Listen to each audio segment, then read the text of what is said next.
yes. Welcome to another edition of Conversation of the Heart, Season 3, Episode 4. It's the Money Room Part 1, y'all. With my man Joel.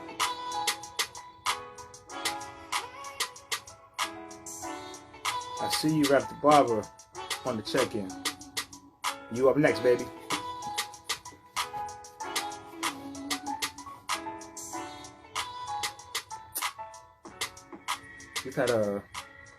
You've had a so far an incredible and very incredible first 3 episodes of Conversation of the Heart. Three powerful guests. We're gonna have another great guest today. We're talking money, so whenever we're talking money, I gotta bring my guy Joel Bernardino on, aka Debt Free Joel. So definitely looking forward to talking to him as we go through a lot of things that we're gonna need to talk about today, as far as navigating inflation, a lot of different things like that. I see my man is here on the check-in. Nikki, what's up?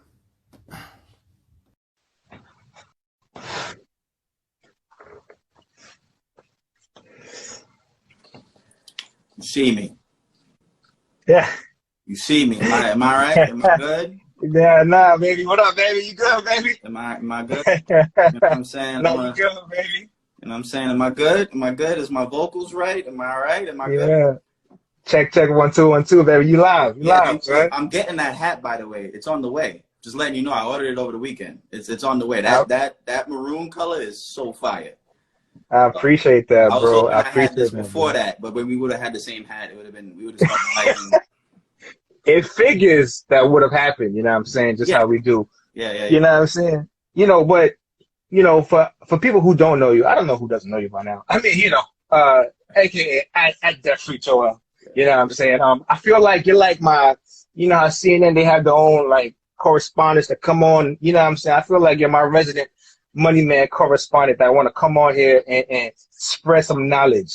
You know what I'm saying? Definitely spread some knowledge about things that's going on in this world. So for people who don't know, my man right here is finance coach. He's one of the best in the business. He's been in finance for, I'm not going to date you. So you've been in finance for a very, very long time. You know what I'm saying? You know what I'm saying? So we'll certainly leave it at that, brother. But, yo, man, he's debt free. You know what I'm saying? Yes, sir. He's one of ours. You know what I mean? So, so who better to talk about this money game with than my brother, Debt Free Joel? How you doing, brother? How you doing today, baby? I'm doing good. And for the record, you're the only one that probably pulled me out to do this, by the way. Like, I'm pretty sure there are a lot of people going to be mad seeing me do a live right now, because I've been curving everybody. Like, you already know everything that's been personally, so, like, I don't have the time as the way I do.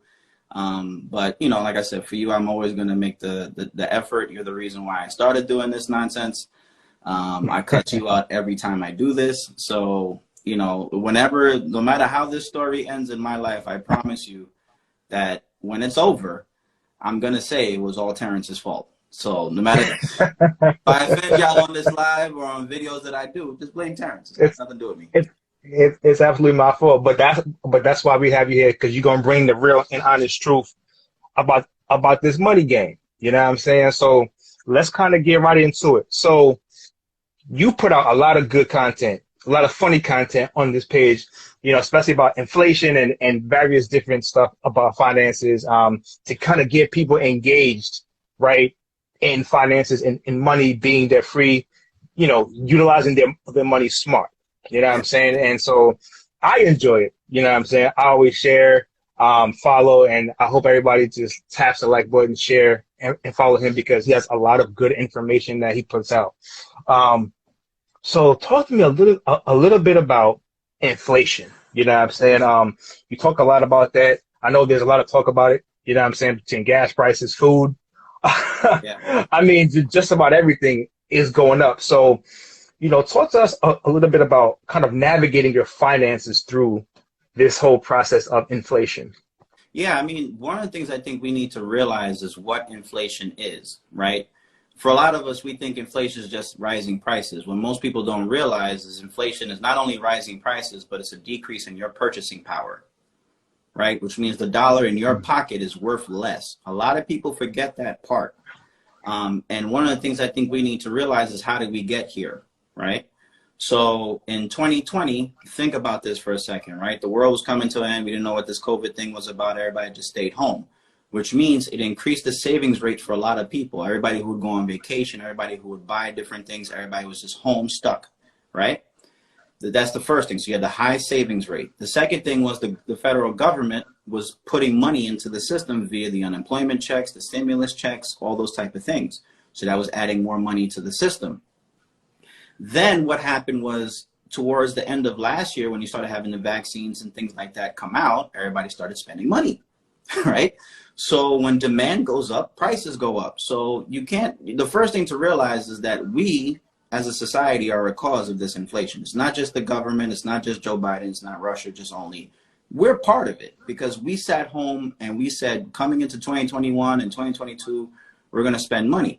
The majority of us, a lot of people went on vacations. A lot of people bought cars. A lot of people bought houses. A lot of people went and redid their wardrobe, right? So we spent all of that money and put it into the system. Now, when you think about inflation, you think about what are the ways to combat it. The first thing is, you know, are you on a budget? I know it sounds the same every time I say it, but it's the truth. How are you going to combat inflation if you don't know where your money's going, right? A lot of people, we focus on the things we can see. So we focus on, for example, gas prices. Oh, gas prices are through the roof. Yeah, but so are your groceries. I'm pretty sure that went up. I'm pretty sure that if you paid for lunch, that went up. I'm pretty sure if you paid for coffee at work, that went up. I'm pretty sure things around you are starting to increase. Have you noticed that your cable company, your insurance company, your cell phone company, all these new plans that they're coming out are higher than before? It's because of inflation. They're going to pass down the cost to the consumer. So the first thing is you got to be on a budget and you got to be realistic. The second thing is to cut, you know, miscellaneous fees out. Like if you have things that you're paying for that you don't need, cut them out. The third is, in my personal opinion, is that your money has to keep up with inflation. So keep investing. We'll talk about that in a few seconds, but you know, make sure you're still investing your money. At the end of the day, you got to keep up with, you know, all that type of increase around you, right? You have to make sure you do that. And last but not least, just stay calm, man. You know, make sure that you use your money, make sure you're still living your life, but don't be foolish with it. And, you know, please understand, in my personal opinion, that there's going to be a recession in about 2 years. So if you think now is bad, what do you think is going to happen in 2 years when, you know, layoffs and all this type of stuff start to happen? So, you know, start to put the clamps on your budget, make sure you're saving and make sure you're still investing. And I'm not going to dive too far down into this road because I think I'm going to do a sequel to this whole career readiness stuff. You know, I'm going to do it with Stona. Probably, yeah. I'm gonna bring her outside. You know what I'm saying? And we're gonna have this whole, and we're gonna have a talk about career readiness, asking for raises, promotions, things like that, right? And how do we navigate those conversations? Because it's all a part of, right? You know, once you have that savings mentality or whatever the case is, right? But getting that increase that you're looking for and that you probably deserve, but you haven't asked for in like a year or two because of, well, you know, I'm just grateful for what I have, you know, and we have that syndrome. That's going to be for another show, you know what I'm saying? But it's definitely, you know, going out and asking and really demanding, right, what you deserve, whether that be going out and getting a new job, asking for going in the manager's office. Hey, listen, I need that raise, bro.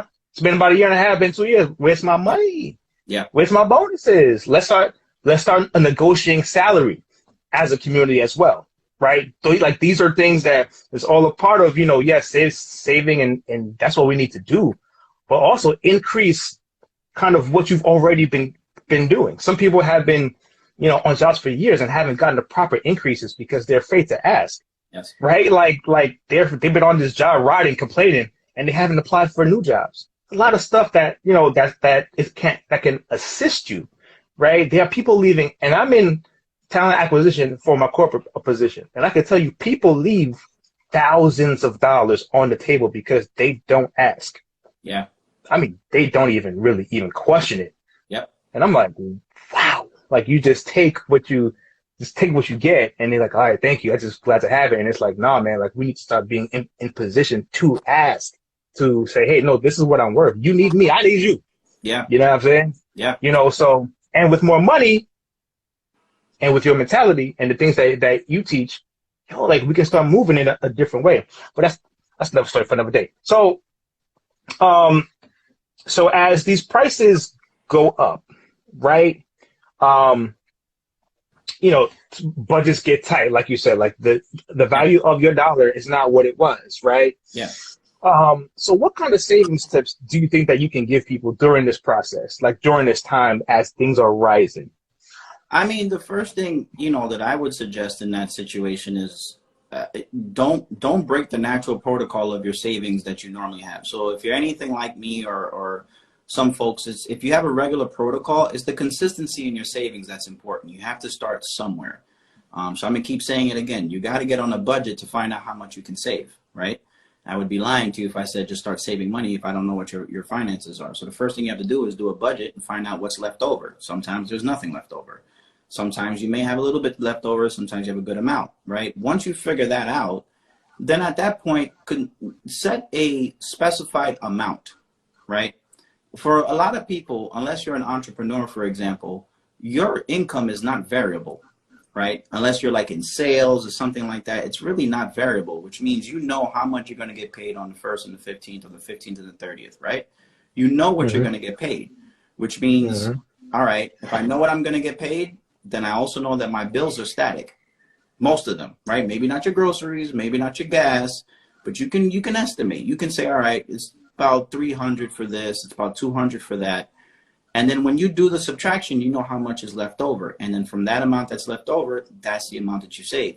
It's the consistency in it, right? Just because prices are rising, yeah, you get to save maybe less than you normally would, but that doesn't mean you stop saving. It doesn't mean that you stop doing that. The other thing I would recommend to people is look at where your savings is. A lot of us take what, like you said, in terms of like a salary or whatever, we take what they tell us. Well, we also take what they tell us at a bank too, right? So if your bank account at Bank of America, JP Morgan, Chase, any of these bigger banks, what are you getting? 0.001%, right? So you're not getting any money. What I would suggest is finding a high yield savings account. I always recommend Ally because number one, they allow you to have 50 basis points on your savings, which is, I don't know, 5 times higher than the national average. Or what am I saying? Probably more than that. But also they have good customer service, no fees, easy to work with, and it's an online bank, and it's FDIC insured, which means you can get your money back if something happens. But you want your money to somewhat at some point keep up with inflation. So number one, you got to save. Number two, you got to keep up with inflation. The third part about it is you still need to invest in your 401k if you have it. You still need to put your money to work, right? Because your money has to keep up with inflation. I'll give you an example. If you look at the prices in the 1960s, my mother loves bringing this up. Look at the price in the 1960s, you had a token to go on the train. Remember those? You had, right, the paper was 10 cents, right? Remember those? And milk was this and that, and houses were 57,000. And my mother knows the exact number of everything that was back that time because she cannot understand why 40 years later, 50 years later, everything is increased exponentially, right? Right. So now if you buy the Wall Street Journal, you pay what, $2.75? Right? You mean the quality of the news increased 2,000%? No. No. Right? It's still the same pay. They don't even put it on paper anymore. Right? So at the end of the day, if you think that prices are high now, what do you think is going to happen 30 years from now? No one likes when I say this.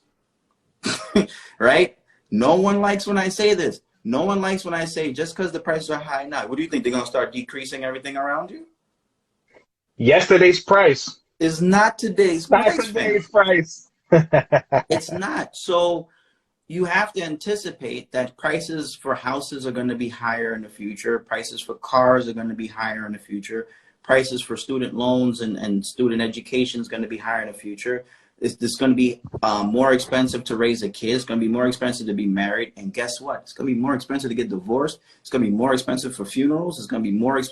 Everything's going to increase, good or bad, right or wrong.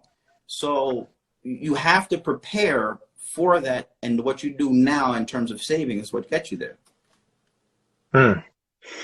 So let's see. Fix Your Finances said that's why you need to plan for retirement, accounting for inflation. Yeah. Very, very true.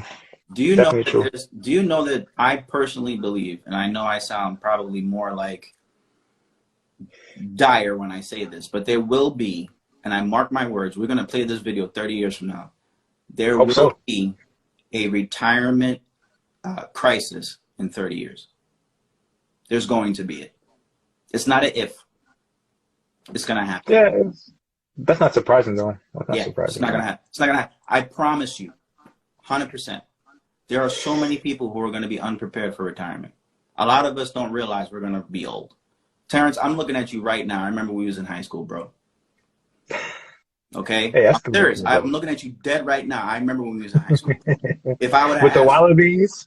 Right? With the wallabies, baby. Think about it. If I was to ask you at that time, yo, man, imagine when we hit in there damn near about to push 40. Right? Like, we wouldn't even be able to comprehend what that meant. I'm looking at you right now, bro. When we get to 60, what do you think is going to happen?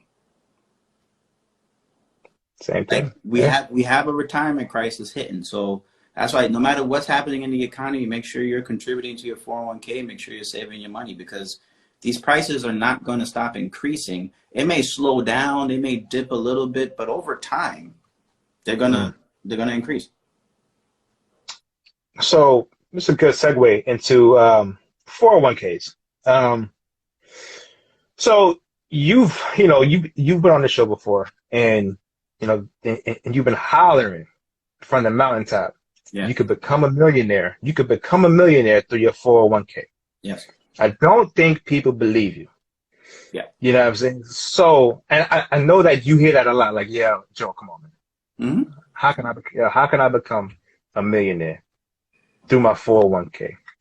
So for the people who are new to the show or new to who you are, please break it down of how they can become a millionaire through their 401k. So I'm a math guy, right? Yes, you are. So let's just break it down. Let's say you're 35 years old with zero in your 401k, zero in your retirement, nothing, zero, nada. Mm-hmm. If you were to put $800 into your 401k for the next 30 years, every month, and let's assume that the market did 7% every year, which is conservative compared to what it has done. Go back 100 years, the market's averaged 10% a year, which means some years it's up 30, some years it's down 20, but on average, 10%. I'm giving you 7 because I'm a pessimist. So 30 years, $800 a month, 7% a year. The value of your account will be close to $1 million. I think it's $961,000 before taxes. And that's if you start with nothing right now. And that's also because I gave you something conservative. And that's not including what your house is worth.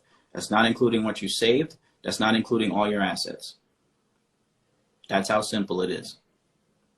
That is right there. That's how simple the math is. What a lot of people don't realize is that we don't think long term. Right? When I talk to people about their finances, they're telling me about now, right? If you understand behavior, right? We talk about this all the time. When you talk about behavior, you talk about people saying, Joel, I feel my pain right now. Why the hell am I worrying about retirement when I need to pay my mortgage today? And what I tell them was, well, remember when you were 18 and you were wondering what to do with your money? And now you're in your 30s? Well, what do you think is going to happen 18 years from now? You're going to be doing the same thing unless you change, right? And remember, too, it doesn't matter about the age. So someone just put up, what if I'm 42? Start contributing. Start. So let's say, for example, you're 42 and then you went another 28 years or, what am I doing?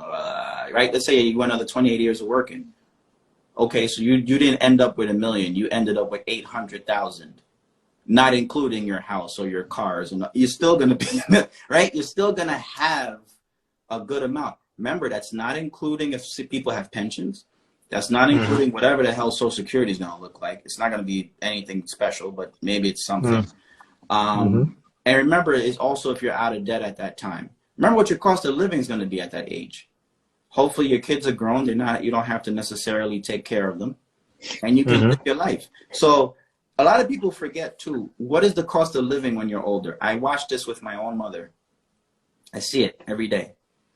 My mother lives, you know, from like little pensions here and there. It's a little Social Security, boom, boom, boom. But she's 100% debt free and the house is paid off. So her expenses is really low. So you're able to just chill out and mind your business. So I think it's something that's important. I think most people don't realize becoming a millionaire is not that hard. It doesn't have to really be something extreme, and you can keep score of it over time.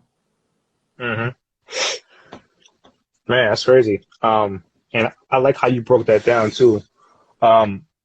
Because I think when people see millionaire, it's like a hard goal to attain, right? Yes. Because also the difference is we want to become, well, and there's nothing wrong with this, but we want to be millionaires today. Yes. Right. And if you can do that, I mean, do it. You know what I'm saying? But also for a lot of people, that may not happen, right? But we always think about, how can I become a millionaire today? And what you're saying is, listen, you're not a millionaire today, but you could become one as you move and as you grow, right? And as you get older, so that when you are older and you're retired, you can have something to kind of just, hey, listen, man, I got $1 million to stack on, and I got everything else, some other assets too, right? And so, God forbid, also, when you pass away and this and that and the thirds, you could afford to be buried too. Yes. Right? And there won't be a need for GoFundMe's and all types of stuff, and all the things that we see now today, right? And for everybody, please go get life insurance if you don't have it. Yeah. That's something that I like how you broke that down as far as how we can be millionaires through your 401k. So people can go try it. You know what I'm saying? Please. You know what I'm saying? You heard it from a man who's debt free right here. Please. So a lot of people, well, for most of us, I think a lot of us are in debt. Not everybody's debt free, like you and a lot of, like your mom was amazing and you debt free. Right. A lot of people have student loan debts, mortgages, car notes, consumer debt, personal loans, whatever it is, you name it, right? And so they're like, man, Joe, man, that's cool, man. You know what I'm saying? But I got bills, I got credit card bills, I got mortgages, I got this, I got that. Yeah. Like I'm up to my head in debt. And I don't know if I could even afford to save because I'm trying to pay down this debt. I'm trying to pay down these credit cards. I'm trying to pay off these personal loans. I'm trying to pay off this mortgage fast too, because I don't want to pay this thing in 30 years. All of those things, right? So when it comes to debt, right, what would be your suggestion on how to get out of debt? Because there seems to be a lot of just things where it's just like, oh, I have kids. They have things that they have to get. My husband, my wife, this, that. There's always something, right? So what would be some of your best practices on how to get out of debt, right? Because also they want to get out of debt fast too, right? Which could happen depending on what the scale is of money, whatever the case is. But, what would be some of your best practices on getting out of debt? I'm not being facetious when I do this. Get on a budget. Remember, I keep saying the same thing, right? You got to be on the budget for me to determine how you can get out of debt. So let's assume you're on a budget.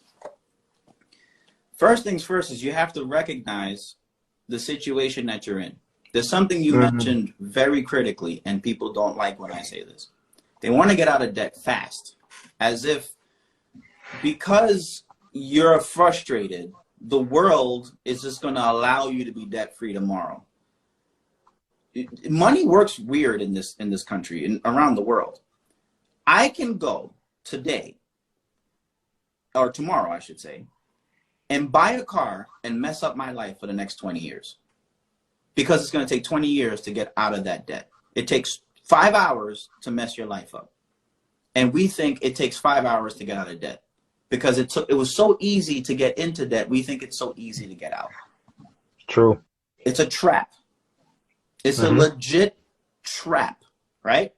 So how do you get out of debt? First, you got to recognize where you are.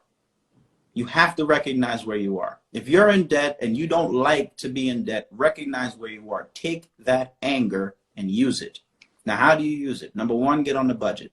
Number two, if you have a spouse, and we're going to get to this. I can't wait for that conversation. If you have a spouse, you both have debt, right? What mine is yours, what's yours is mine. So we have to put our debt together and figure out what we need to do. And then you start to prioritize. There's a bunch of different ways to do it. One way is the avalanche method. You line up all your debt, highest interest rate to lowest interest rate, right? And you just start banging out the highest interest rate.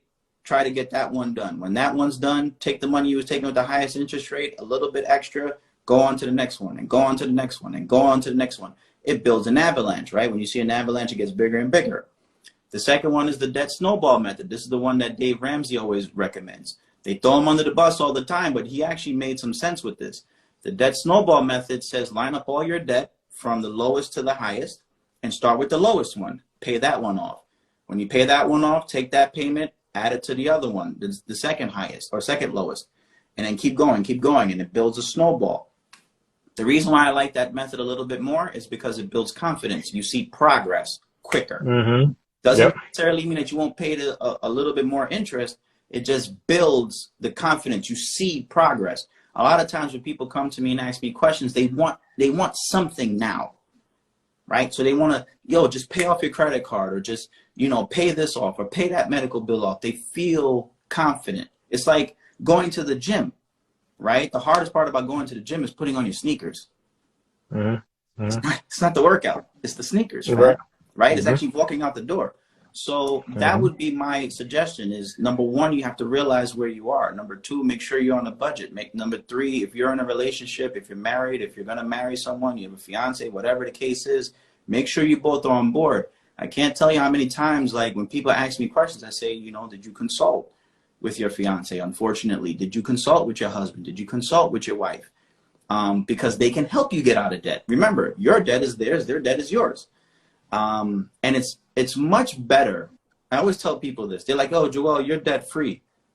Yo, you know how hard this shit was by myself? If I ever get married, fam, I'm going to be a lunatic. I'm going to be a lunatic, bro. Because, like, God forbid she think like me. Are you kidding? Look, I'm going to do what I want. I don't care. I have 2 incomes in the house. I always got to remind people, like, you're in a relationship. You got 2 incomes in the house. Approach it as a couple. And things get easier. So if you have a mortgage, now for people who are single parents, yes, it's hard. Yes, I am not going to lie to you. It is hard. It is difficult. You are going to have to make some sacrifices. You may have to cut back on things that you want to enjoy right now. But I promise you, I've been on both sides of the equation. Being debt-free makes life a lot easier. I know people always think they want to be free now. If it takes 5 years of your life, here's what my dad told me years ago when I was studying. What he said was, look, because I was thinking about going to medical school. And he said, look, what you do with the next 5 years is your life. But here's what's going to happen. It's going to pass you regardless. Okay? And at the time, he said, look about 5 years before this. What were you doing? How fast did it go? Right? At the time, I was about 18. So it was like, all right, 13, 14. It's like, damn, that went fast. I'm already, in going into high school. I'm going into college. Terrence, if I asked you how fast did it go from us being in high school to now? Bro, these gray beards don't mean nothing. We look the same. As far as I'm looking at the same person, and we pushing almost 40, fam. So what do you think 5 years from now is going to look like? We're going to be doing the same thing. Yeah. You see what I'm saying? So, yes, it's sacrifice, but would you give up a couple of years to live a good life for another 15, 30? I mean, Mm. yes, it's going to be hard, but you got to do it. And that's my opinion. A lot of people have their opinion on debt. There's good debt versus bad debt. We can argue about that all day long. Fine. You want to use good debt? Cool. But you still got to get out of credit card debt. Still got to do that. You still got to get out of credit card debt. You still got to get out of student loan debt. If Joe Biden, look, my opinion is I don't think he's going to pay it off. I think that he'll do something, maybe 10 grand if you want to wait, maybe. But your credit card, your car payment, your student loans, your mortgage, all of that is bad debt, and all of that is what majority of people have. So if you want to make the argument about good debt versus bad debt, we can talk about that all day, but you still got to get out the other one. So when you say mortgage is a bad debt, what do you mean by that? Most people, in my personal opinion, I can actually do the math on this. By the time you add interest on the payment of the house, right? So you sign up for a 30-year mortgage and you have to pay interest, right? You borrowed money from the bank. If I include the interest and I include the money for repairs, by the time people sell the house, they're selling the house for less than what they put money into. Most people don't tell you that. Where you make the money, right, on a house in terms of building wealth and owning the roof above your head, is the quicker you can get out of debt, is the less amount of money you put into the house, right? So what happens? You have a lot of people over the years who just kept refinancing their house over and over and over again. And they make it so easy for you to borrow money to fix repairs and all that. If you added up all that money and compared it to the worth of your house right now, chances are you're technically in the red. No one says that because no one does the math. It's like buying a car. When you buy a car and you finance a car, right? At the end of the car note, you have a depreciating asset and you put too much money into it. But at the end of the house, most people think houses prices always increase. Yeah, that was back in 08. Right? Look, if you bought a house in the 70s compared to then, you had an incredible run. Right? My mother's house at $57,500 was worth 600 grand at its peak in the middle of Queens Village. No repairs ever done on the house, right? So I get that, right? Yeah. But what do you think? That house is going to be worth 1.2 million in 30 years? No. Probably not, because inflation kicks in, your purchasing power kicks in. So yes, a real estate can be a wealth building tool. I'm never going to deny that, but the math has to make sense. Yeah, somebody said, "Oh, follow my journey." 01 says, "What do you think about amortization schedule?" Yeah, so when you amortize, that's what a mortgage is, right? When you amortize, it's a table. Not to get too far into statistics, but at the end of the day, when you amortize for a loan, that's what a mortgage is. It's basically paying off the payment over time. When you look at a table from an amortization table, this is where it gets funny. Do you know in the beginning of your mortgage, you pay the interest first over the years? That's the amortization table. The way they set it up was that you spend the first 10 to 15 years of your mortgage paying the bank, the interest. And then over time, it slowly works into the principal of the house. So some genius, guys, whoever set this up, female, male, whoever, is a genius. Because what they did was they set up the table in such a way that you pay the bank back first, and then at the end is when you start paying the principal. So you're paying just the interest on the debt for 15 years straight, and then like a little bit of the principal. And then over time, it swings to more principal and less interest. That's why I said 30 years. If you think about 30-year mortgage, 15 to 20 years of it is the majority is interest. It's not the principal on the house. The same thing on cars, same thing on most debts like that. They swing it most interest first, and then they go into the principal. That's crazy. I'll tell you another one. I'll tell you another quick one. In some of these mortgages, these paperworks, they tell you that you can't, imagine this, you can't give extra payments on your mortgage after a certain time. So like when you first sign a mortgage, there's some covenants in like mortgages or whatever that says you can't make extra payments for 12 months. Imagine that. Imagine you borrow money and you say, yo, I'm out of here. I'm trying to get out of debt. And they tell you, no. You can't pay us extra for 12 months. After 12 months, you can start paying us extra. But for these first 12 months, we're getting our money. It's crazy. Yeah. Yeah, that's crazy.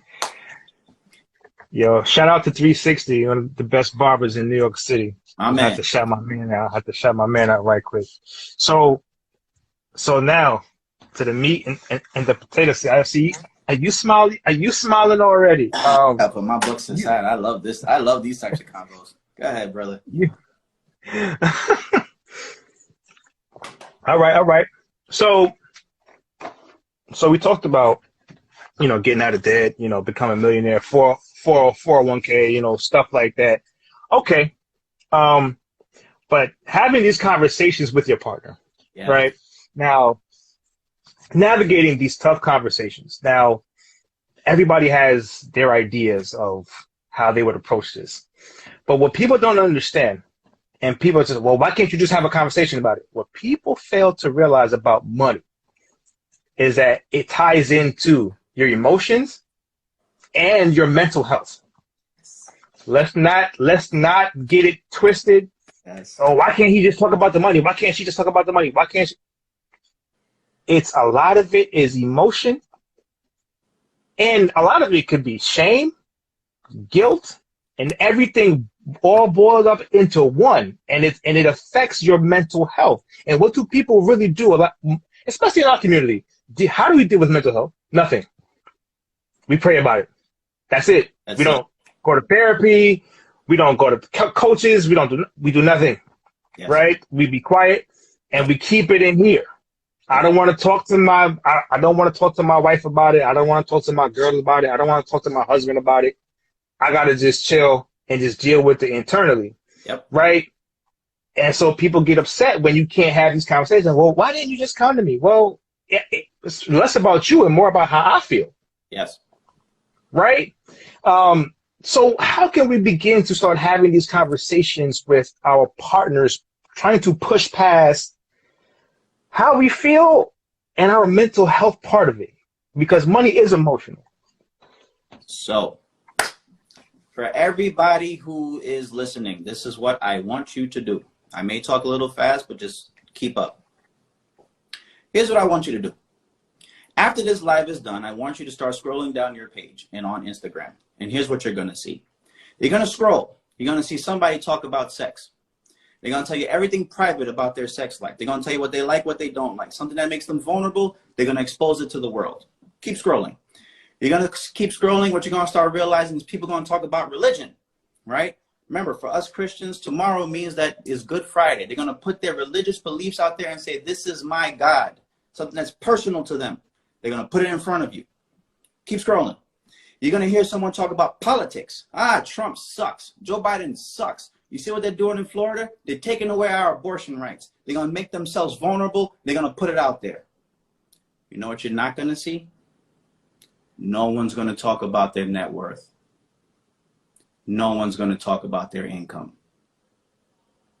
The minute you understand that is the minute you understand why you can't talk to your spouse about money. Let that sink. Think about it for a second, folks. Your significant other will talk to you about sex. They will talk to you about religion. They'll talk to you about politics, but they won't talk to you about money. It's because money is more about emotion than it is about mathematics. Money causes more anxiety than any other things I mentioned. Money is one of the top things that causes depression in this world. It's either number one or number two in terms of stress. Every year, when you talk about money, at the top of the list, when they start to rank things that cause depression, things that cause stress, money is either number one or number two every year. And you wonder why you can't talk to your spouse about money? Terrence, you know how many times people hit me up about a question about money? And the first thing I tell them is, did you talk to your husband? Did you talk to your wife? Why in the hell are you talking to me before you talk to your wife about money? You both are a couple. and you're sitting here making financial decisions on your own. You do every nasty thing that's in that bedroom, everything under the sun, but money makes you vulnerable? What the, where, like, this is mind-boggling to me. So, what do you do if you want to talk to your spouse about money? Well, I'm taking it from a guy's perspective. I'll take it from a girl's perspective after. Number one, you want to talk to your husband about money, you want to talk to your boyfriend about money, don't do it first thing in the morning. We don't know what the hell we at. All right? Don't do it first thing in the morning. Don't do it when we're hungry. Don't do it when we're watching the sports. Don't do it when I'm trying to have a drink. Please don't do it when you're trying to have a drink. Don't do it at night when he's tired. Go for a walk. Go for a walk with him and just talk slowly about money. Understand you're talking about money with someone who has anxiety. And as a man, you have to also understand there's a machismo about it. There's a chauvinistic aspect about money.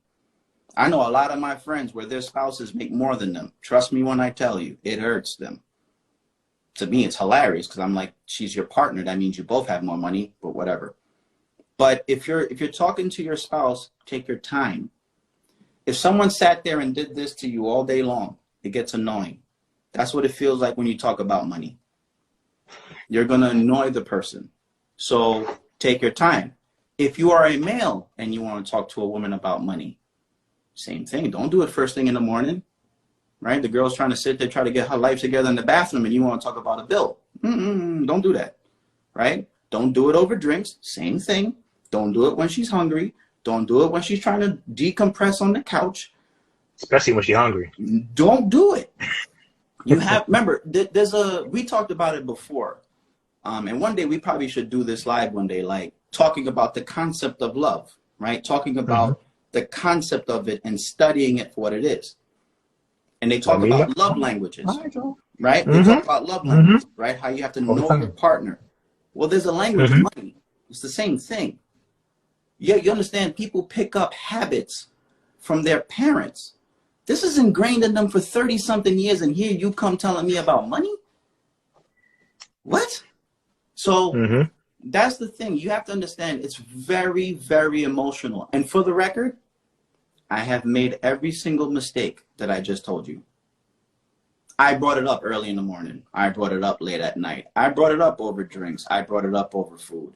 I did not go on the walk. I did not be patient. I did not, right? I didn't do any of this correctly. Trust me when I tell you. I did all of it wrong. So I can tell you from firsthand situations, you have to have that conversation. But I'll leave you with this. If you do talk to your spouse about money and you both get on the same page about money, no one can stop you. I don't care how much money I make. I don't care how debt-free I am. I'm not going to compete with a double income household. I'm not. Because when we have a double income household where the bills can be split and your debt is my debt and my debt is your debt and everything we look at each other is from a partnership perspective, there is nothing that you both can achieve. It's a lot easier to live on $1 million when you bring 500,000 and I bring 500,000. Well, I think a lot of times people, like when it comes to that emotional part of certain things, right? Because let's be honest, sometimes people, even when you're with your spouse, some people say, that's your debt, right? Like, that's your debt. I'm not touching that. Like, that's your responsibility. I'm debt. Like, if you're debt free, like, let's take you, for instance. You be like, yo, man, look, I'm debt free, bro. Like, why are you coming in here with like $65,000 worth of student loans debt, credit card debt, whatever that is, right? A lot of people feel like, yo, man, like, you got to fix that before we can even, right? You know what I'm saying? That teamwork part of it is a loss. Sometimes I think right now it's like a lost art. It's like, that's your problem. And so a lot of times when you take that into a situation, there's anxiety in that to where if I say certain things about my situation, this person's going to leave. Or this person, so I'm on my own until I could just fix it on my own, right? So like, there's not a lot of like camaraderie. Like, you're my team, you know what I'm saying? Because in all actuality, that person's weakness, that could be a place where you could help them. But where you're weak, they could help you with some things, right? So, but I feel like a lot of times, like, it's just very much so like, I'm over here, and you're over here, and if I tell you about this, all you're gonna do is this. I'll take it a step further. Again, I did this. Mm-hmm. You talk to the person about money, you come across as the authority on money. Last time I checked, you didn't work the 12-hour shift that I did. Who the hell are you to tell me about money? Fact. The other thing to consider, I did this as well. When you talk to someone about money, you cannot judge them. It cannot come across as judging. Okay? You have to understand it's very easy to fake being wealthy. It's very easy, right? I could just go borrow money all day long. Borrow money to get a house, borrow money to get a car, borrow money to get jewelry and hats. And it's very easy for me to fake it till I make it, until you start dating them. Then you start dating them, you get accustomed to a lifestyle. And then you get married and realize, holy shit, he ain't got no money, right? And now he's exposed or she's exposed. So it's a vulnerability. And then when you start asking questions and they got to start, digging themselves out of the hole and explaining to you, yeah, I got medical debt. Yeah, I got my credit score is like 480. Yeah. And it starts getting real. I've seen couples that looked very cool when they were dating that went on the edge when they got married because they never talked about money. Right? It's very easy to fake it, especially when you're dating and you're going on trips and you're going on vacation and Instagram shows y'all damn near butt ass naked on a balcony. Like, it's very easy to fake it. It's very easy until life kicks in. Right? It's when life kicks in that all hell breaks loose. So you have to be empathetic. And this is where I failed. I failed miserably at this. You have to be empathetic because we can become impatient. We have the answers, right? I'll take you, for example, right? Someone who's a coach like you, and as it pertains to feelings and relationships and therapy, right? Someone dates you, Jesus Christ. Right? Like, oh my God, like this guy knows everything about relationships. I don't know shit. Like, oh, I'm fucked, right? So when they date someone who understands money or they date someone who starts to ask questions about money, you come across as judgmental. You have to be, that's why I said go for walks. Be calm about it. Be empathetic about it. Tell them it's okay. And tell them that you're a partner in this. So if they come, so again, if I'm sitting here with no debt and she comes in with 65, well, guess what, Terrence? I got $65,000 in debt. Which means my name that says debt-free Joel is going to be debt-free-ish Joel. Until that changes. Right? If that's the person I'm spending the rest of my life with, it's ish until I get there. So you can't be judgmental, man. You can't be judgmental. Do not come from a position of authority. It puts people on the defensive. Terrence can tell you, I can tell you, it is the worst. It's a gift and a curse. Kimmy said, it's like we got to go into every new relationship like an interview. Yeah. Yes and no. It's not, in the beginning. Yeah, just enjoy yourself in the beginning. Yeah. Yeah, because you can't be asking me crazy questions in the beginning now. Because you can't. It's not gonna work. You know what I'm saying? Like, because you don't even know if you like it. I don't even know if I like you like that yet. You know what I'm saying? But it's just one of those things where the key thing that you said is what I think a lot of people lack: empathy. Yes. Because also everybody wants this. Well, I have a goal to get a house in 2 years. And now it's like, okay, so now if you have this and this and this, it's like, well, how does that affect my goals? How does that affect what I want to do? But it's like, hey, but hold on, like we have to, if you really want to spend your life with somebody, you're going to come with some stuff. Everybody's going to come with something. Yes. Right? Now, yours might not be financial problems. Correct. Yours might be mental health. Yours might be you don't know how to achieve, or as far as getting a new job or getting promoted or climbing the corporate ladder. Whatever it is, whatever your thing is, you have it. Yes. And you would want somebody to be empathetic with you with certain things. So I think it's empathy, it's patience, and it's also strategizing.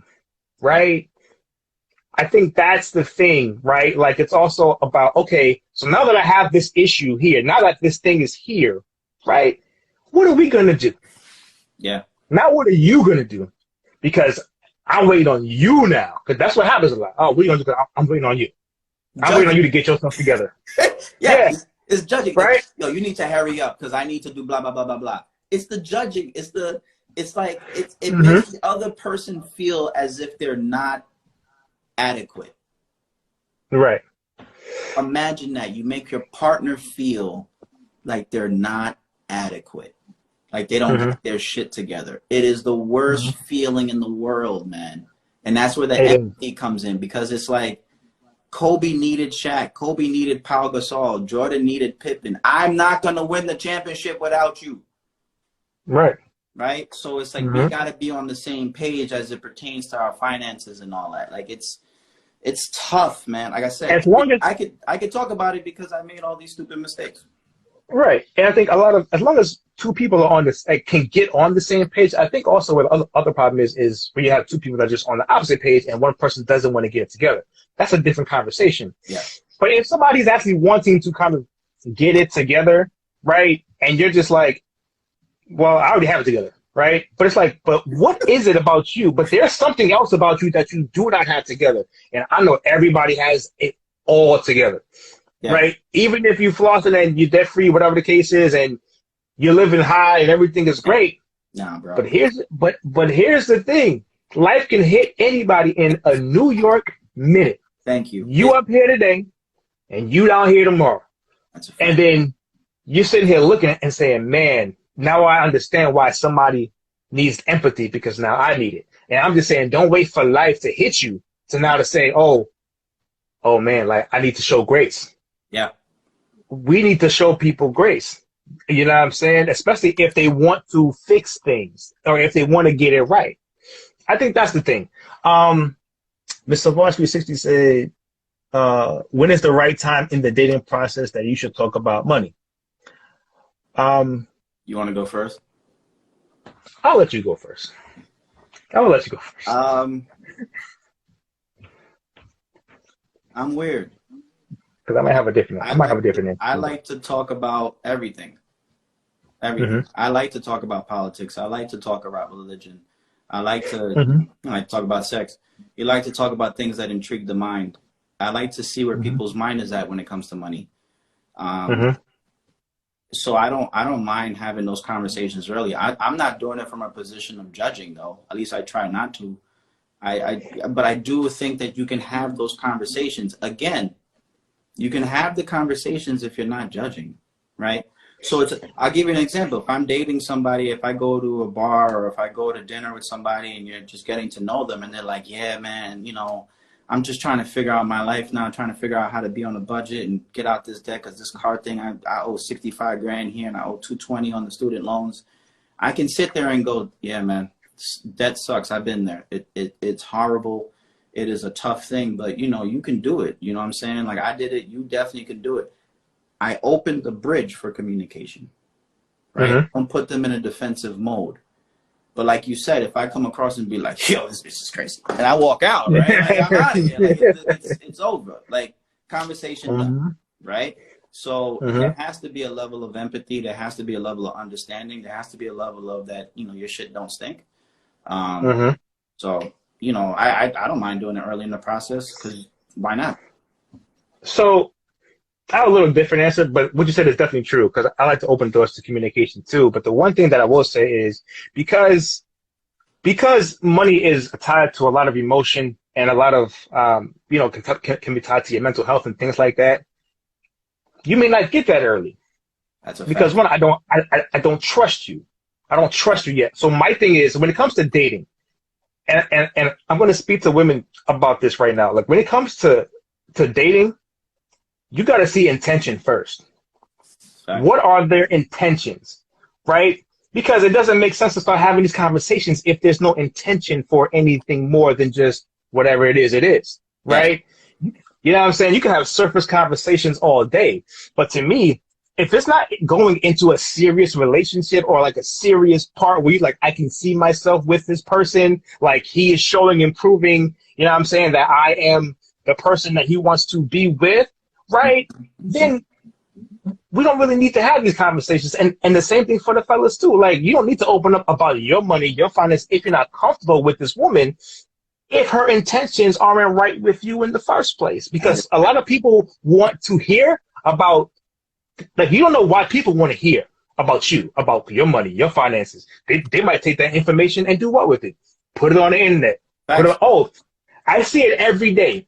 Yo, I went out with this guy today on this date, and they put the whole date in a Facebook group or Instagram this. Like, they put your whole business out there, like, as if to say it was such a bad thing or whatever the case is. Yeah. And it's like people will use what you tell them against you.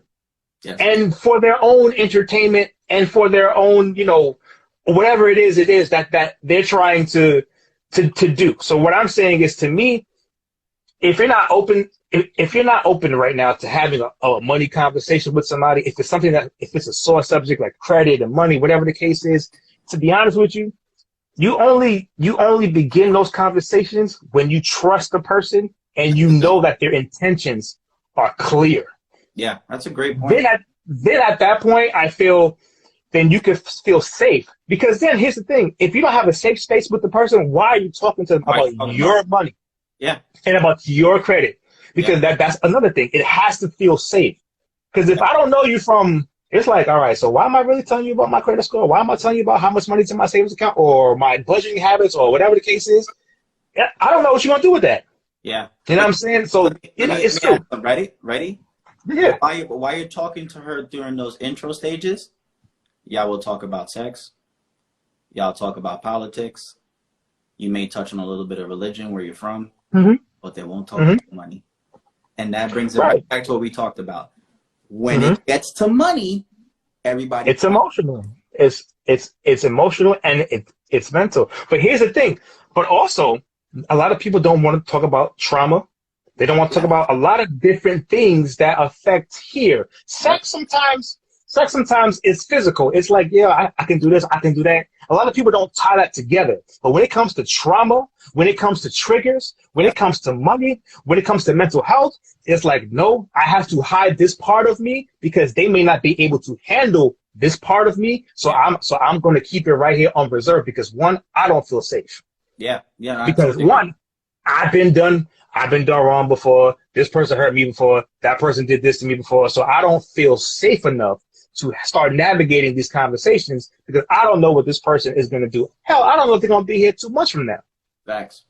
People have abandonment issues too, right? So there's a lot of different factors of the reasons why people don't want to open up to you about their most vulnerable parts. And I believe vulnerability, and I believe that vulnerability is power. You know what I'm saying? But at the same time, you have to understand when to be vulnerable. And if you have that safe space to be vulnerable, and that comes with time.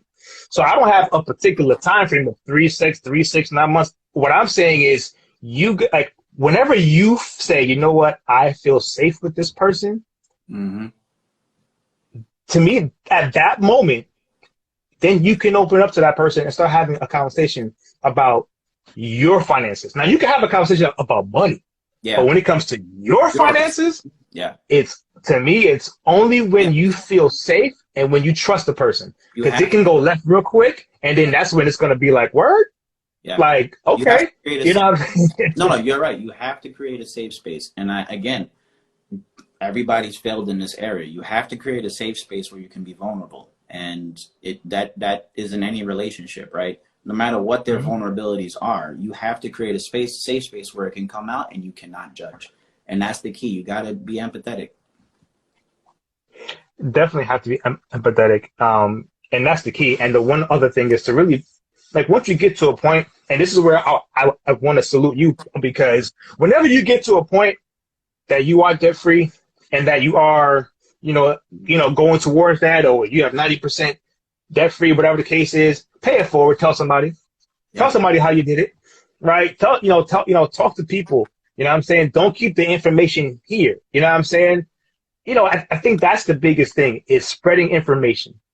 And if you are in a bad situation with money, with credit, with mental health, whatever it is, please, and I'm talking to my community here, start with this. What happens in this house stays in this house. Please, if I can get on my knees right now, I'll beg you guys, please stop saying what happens in this house stays in this house, because it never does. What happens is it stays in your little four walls, but then when you have kids, they go out there you go. to their home and they carry that generational dysfunction, those generational curses with them. Yeah. And then they create kids and then they go to that house and then it's a generational boom, boom, boom, boom, boom. And it's not what happens in this house stays in this house.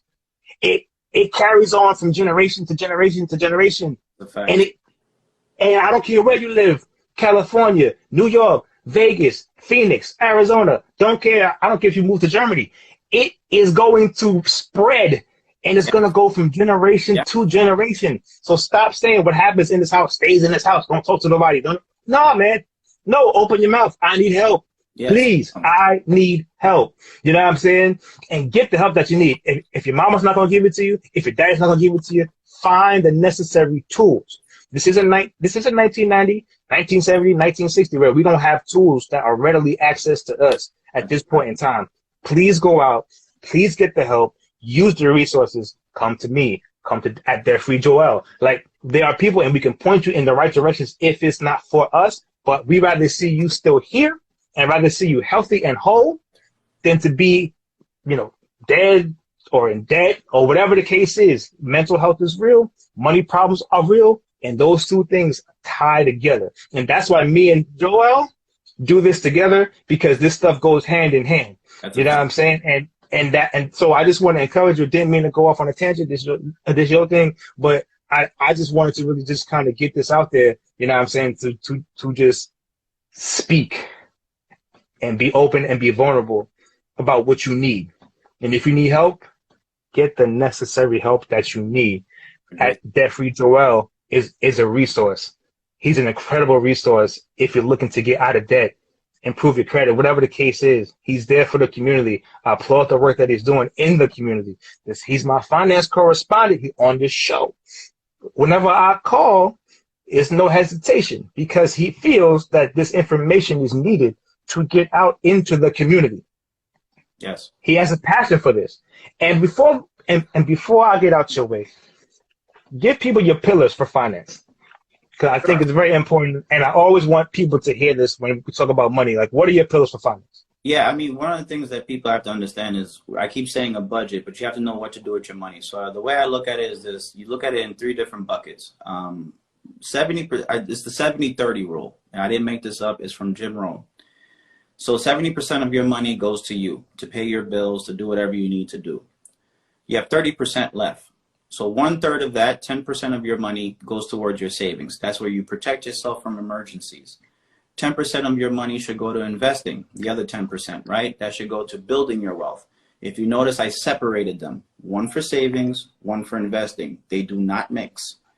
And the last but not least, right? So the 30, I went, the last one is charity. This is where I lose everyone. You must give money back to your community. You must give money back to your family. You must give money back to your friends. It doesn't have to go to an organization. If you're not religious, it doesn't have to go to a church. But part of your money should always go to helping other people. That is why I'm here. That is my purpose in life. A lot of people forget that. It's not just to educate minorities. It's not just to educate Black people. It's not just to educate about personal finance. It's to educate Black people and minorities about personal finance so that they can be more charitable. So those are the three pillars in particular. Make sure part of your money is saving. Make sure part of your money is investing. And most importantly, make sure part of your money is helping others. And I think I'm gonna just leave that right there. You know what I'm saying? I think we've kind of set out what we needed to do. We could probably go on for another hour, but I know you got things to do. You know what I mean? I appreciate your time here. Because it's a very important conversation, and I appreciate you always being available to do these conversations, because they're super important, and you always bring the heat. You always bring the brutal honesty. You know what I'm saying? And you know what I'm saying? I just wanted to say thank you. I appreciate you, and I appreciate you for all the work you're doing, man. It's changing a lot of lives, man. So definitely, man, I salute to you, man. and let's keep this thing going, brother. Appreciate you, man. Absolutely, man. I appreciate it. And don't call me for a couple months because a lot of people going to cuss me out seeing me do that. I told you, I've been curving mad people, and like now they're going to see it. I'm out here like, Joy, you want to do it? Nah, man, I got things to do. I got family stuff. But nah, man, keep doing your thing, brother. Anytime you need me, just holler at me. Yes, sir, man. And Always, support brother. the swag. Support the swag. That's not my gear. Yeah. That's his gear. Support that. Appreciate you. Appreciate you, brother. My man. All right, brother. Peace. Love, bro. Peace. Easy. Peace. Yo, that's a wrap. I appreciate y'all for tuning in to Conversation of the Heart. I got two shows coming next week, Tuesday and Thursday. I got my man Eric Ruiz coming through on Tuesday. And I got my man Mr. Chris Classic coming in next Thursday, April 21st, 6 p.m. Eastern. You don't want to miss that. Yo, thank y'all for tuning in. I hope y'all got a lot out of this. I appreciate y'all, man. Yes, your boy T.